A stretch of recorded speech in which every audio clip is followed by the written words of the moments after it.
নমস্কার বন্ধুরা, তোমরা সবাই কেমন আছো? আশা করি ভালো আছো। আজকেও আমাদের ইলিশ মাছ এনেছে। তো এর আগে তো তোমাদের ইলিশ মাছের ঝোল করে দেখিয়েছিলাম। আজকে তোমাদের আমি সর্ষে ইলিশ করে দেখাবো। তো আমি এই সর্ষে ইলিশ রেসিপিটা কীভাবে করি তোমরা আমার পুরো ফুল ভিডিও দেখতে থাকো। সবার প্রথমে আমি এই মাছগুলো ভালো করে কেটে পরিষ্কার করে নিয়ে আসবো। বন্ধুরা, আমার মাছ কাটা হয়ে গেছে। তো এবার আমি এই মশলাগুলো বেটে নেব।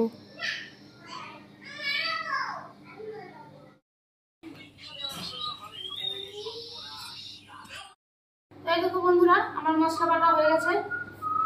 সর্ষে বাটা, কাঁচা লঙ্কা দিয়ে, এটা জিরে বাটা, এটা আদা বাটা। এবার আমি এইখানে এই কুমড়ো পাতা আমি বেছে ভালো করে পরিষ্কার করে ধুয়ে নিয়ে এসেছি।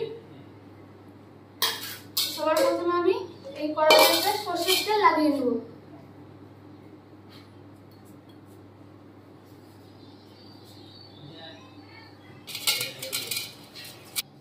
এরপরে আমি এখানে আদা বাটা দিয়ে দেবো, জিরে বাটা আর সর্ষে কাঁচা লঙ্কা বাটা। পরে দিয়ে দেবো এই কুমড়ো পাতা। বন্ধুরা, এখানে তোমরা কুমড়ো পাতা না দিয়ে লাউ পাতাও দিতে পারো।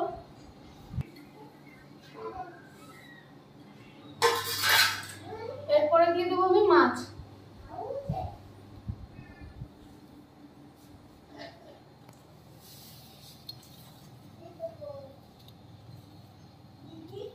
দিয়ে দেবো কালো জিরে, স্বাদ মতো লবণ দিয়ে দেবো, দিয়ে দেবো হলুদ গুঁড়ো, দিয়ে দেবো 1 চামচ লঙ্কার গুঁড়ো, দিয়ে দেবো সরষের তেল।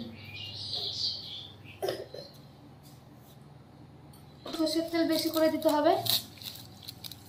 এবার আমি ভালো করে মাখিয়ে নেব।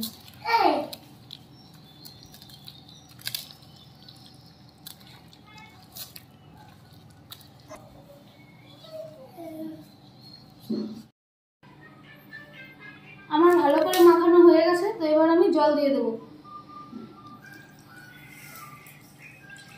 এখানে বেশি জল দেবো না, অল্প করেই দেবো, কারণ যেহেতু ইলিশ দিয়ে সর্ষে ভাপা, তার জন্য অল্প করেই দেবো। তো এবার আমি এটা উনুনে চাপিয়ে দেবো। বন্ধুরা, এটা চাপিয়ে দিয়ে এবার আমি ঢেকে দেবো, কারণ এটা ঢেকে দিতে হবে, না হলে ইলিশ মাছের যে সেন্টটা সেটা বেরিয়ে। বন্ধুরা, আমার আজকে গ্যাস শেষ হয়ে গেছে, তার জন্য কারেন্টে রান্না করছি। আর আমি ভিডিও করার জন্য তো একটা বাইরে ছোট করে মাকে বলেছি উনুন করে দিতে। এরপর থেকে আমি উনুনে রান্না করে ভিডিও করে দেখাবো তোমাদের। বন্ধুরা, দেখো তরকারি হয়ে গেছে। তো এবার আমি বন্ধ করে দেবো।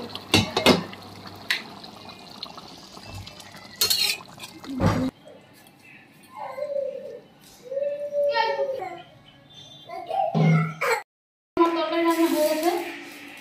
তো তোমাদেরকে আগে আমি বলেছিলাম আমাদের বাড়িতে ইলিশ মাছ হলে ইলিশ মাছের ঝোল রান্না করা হয়। তো দেখো আজকেও রান্না করেছি ইলিশ মাছের ঝোল। আর এই যে মেয়ে খেতে বসে পড়েছে। এবার আমি মেয়েকে তরকারি দিয়ে দেবো। দেখি মেয়ে খেয়ে কি বলে।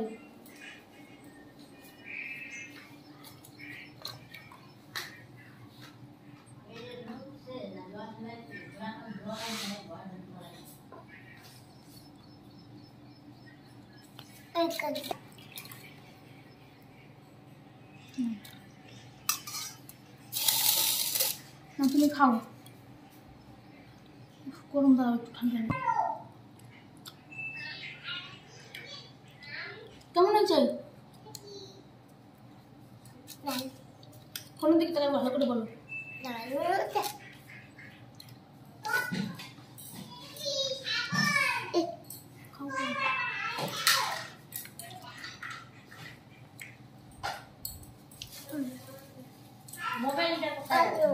দেখা